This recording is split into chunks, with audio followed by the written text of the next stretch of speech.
by Don Freeman. Corduroy is a bear who once lived in the toy department of a big store. Day after day, he waited with all other animals and dolls for somebody to come along and take him home.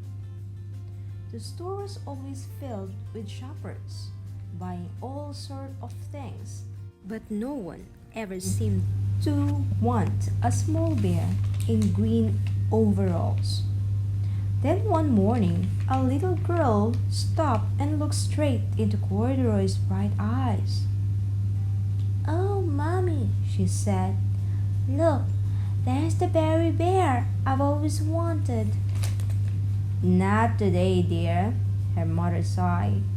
"I've spent too much already. Besides, he doesn't look new. He's lost the button to one of his shoulder straps."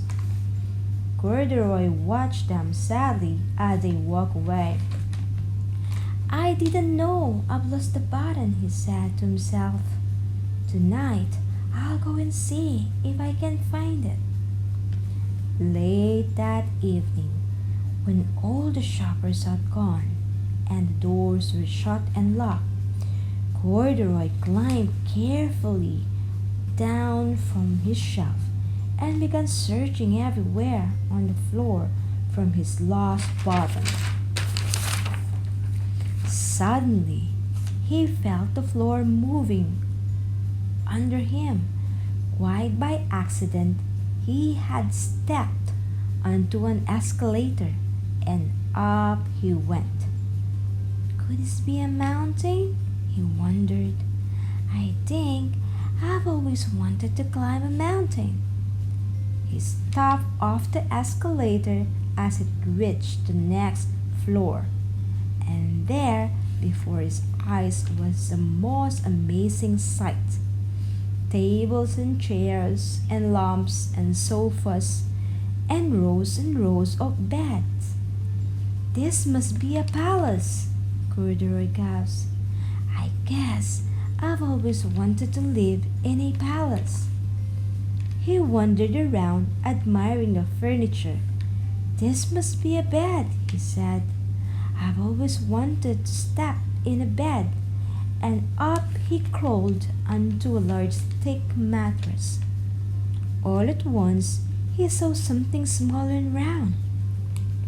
"Why, here's the button," he cried, and he tried to pick it up, but like the other buttons on the mattress, it was tied down tight. He yanked and pulled with both paws until pop! Off came the button and off the mattress. Corduroy toppled bang into the tall floor lump. Over it fell with a crash. Corduroy didn't know, but there was someone else awake in the store. The night watchman was going his rounds on the floor above when he heard the crash. He came dashing down the escalator. "Now, who in the world did that?" he exclaimed. "Somebody be hiding around here." He flashed his light under and over sofas and beds until he came to the biggest bed of all. And there he saw two fuzzy brown ears sticking up from under the cover. "Hello," he said. "How did you get upstairs?"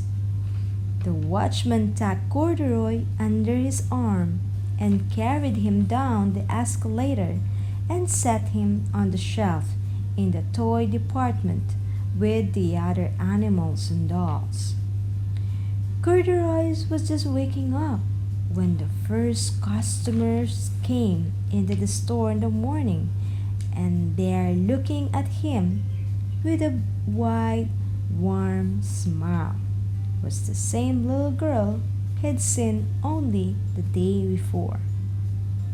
"I'm Lisa," she said, "and you're going to be my very own bear. Last night I've counted what I've saved in my piggy, and my mother said I can bring you home. Shall I put him in a box for you? The saleslady asked. Oh, no, thank you, Lisa answered, and she carried Corduroy home in her arms. She ran all the way up 4 flights of stairs into his family's apartment and straight to her own room. Corduroy blinked. There was a chair and a chest of drawers, and alongside a girl-sized bed stood a little bed just right size of him. The room was small, nothing like that enormous palace in the department store. This must be home, he said. I know, I've always wanted a home. Lisa sat down with Corduroy on her lap and began to sew a button on his overalls. I like you the way you are, she said, but you'll be more comfortable with your shoulders fastened. You must be a friend, said Corduroy. I've always wanted a friend. Me too, said Lisa, and gave him a big hug. The end.